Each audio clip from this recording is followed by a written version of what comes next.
Protein, the superhero without a cape. And no, he's not just for gym bros, he's for everyone. Preventing bone loss, assisting with injury repair, and keeping sweet cravings at bay. Meat, fish, eggs, or beans. We all know these traditional protein sources, but that's not what I want to talk about today. I would like to show you some other ways that I make sure that me and my family are getting enough protein in our everyday diet. These are my protein-packed pantry staples. I'll walk you through what they are and how I like to use them. Starting with protein powders. I usually always have one sweet one and one unflavored one at hand. I like to add the sweet one to pancakes, cakes, or other sweet things that I bake, and also add it to porridge, yogurt, or smoothies. I have to say, it took me a while to find a protein powder that I didn't hate the taste of, and for now, this one is our favorite. When it comes to the unflavored one, I find the pea protein and the almond protein to be the most neutral.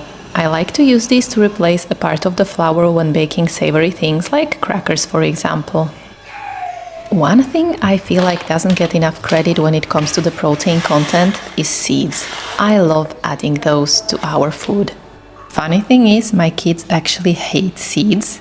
They have no idea they've been eating them consistently throughout the years, added to cereal or cakes. When they're blended like this, there is no chance they would notice. All the other seeds in the house are mainly just for me. I love using sunflower seeds, again, to add them to cereal, yogurt or porridge, but also I love a slice of toast with butter, topped with sunflower seeds. Weird food combinations are right up my alley. Actually, weird food in general, maybe. Another thing that I love is gooey, sticky, slimy, soaked flax seeds added to my porridge. Moving on to nuts. A great source not only of protein, but healthy fats, vitamins, minerals, fiber, you name it, they got it. If you don't like them, try roasting them. I feel like this improves the taste of many types of nuts, particularly pecan nuts or almonds, which are mostly sold unroasted. Another great topping for your breakfast cereal or yogurt. Now let's talk about nut butters. I'm including tahini here, even though it's technically seed butter, not nut butter, but I use them exactly the same way. Full of protein and delicious, spread on toast or add it to your breakfast. Something you might have missed until now is that cocoa and any form of cocoa, such as cacao nibs, are not only packed with antioxidants, but also with protein. Just make sure you stick with 100% cocoa, because chocolate is not exactly the same thing. I've used the words breakfast cereal in this video quite a few times, and I believe it makes a big difference what type of breakfast cereal you choose. Cereal with milk or yogurt is such a convenient breakfast option, and my kids just love it, so I'm not planning to ban it in our house anytime soon. I just make sure that I check what I'm buying. A favorite in our house have been these Weetabix protein-rich tubes, for example. This, my friends, must be one of my all-time favorite discoveries. Puffed quinoa. It's a one-ingredient product, so there is no sugar added, and while the protein content doesn't seem so high at the first sight, it's actually a plant-based complete protein, which is what makes it so special. If my kids happen to ask for some sugary cereal like Rice Krispies, I just do half and half with this, and the nutritional values are completely transformed immediately. I also love making my porridge with half oats, half quinoa. Delicious. Last thing to discuss here are the convenient pre-packed protein-rich snacks. I like to include these in my kids' lunchboxes instead of traditional sweet treats, but mainly I use them as a topping or a part of a snack.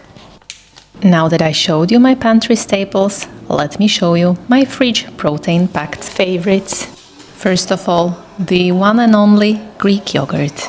We go through bucketfuls of this thing. Breakfasts, snacks, smoothies, cooking, baking. I use it for so many things. Now I'm sure if you take a good look at the fridges in your supermarket, you will find a lot of things such as protein, desserts, custards, puddings, drinks, coffees.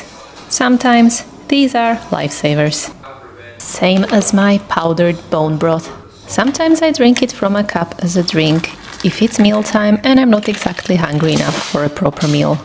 Mainly I use it instead of a stock cube when cooking quinoa or rice or egg noodles for the kids. Speaking of kids, one of my all-time favorite ingredients to up their protein intake is smoked tofu. This might be a very controversial item. I'm not even sure anywhere besides a couple of European countries this exists as a concept. But my kids love anything that tastes like barbecue, so this has really been a lifesaver for me. I know that smoked food is not exactly the healthiest, but when you have fussy children like me, being able to do things like hiding a little bit of extra protein in their pasta sauce or pizza sauce is a game changer. Aside from the tomato sauce, it's actually really easy to blend with vegetables and egg to make delicious veggie burgers. Thanks to the smoky flavor of the tofu that my kids love, I can easily get away with sneaking in things they would never ever eat otherwise. And this, my friends, is more or less the complete protein cheat sheet that I use on a daily basis. I would love to hear from you in the comments. Was there anything that surprised you? Any of the items that you were not aware was full of protein? Or on the other hand, are there any hacks that you personally have to increase your protein intake? Don't be a jealous jelly and share it with the rest of us. Thanks for watching and see you soon.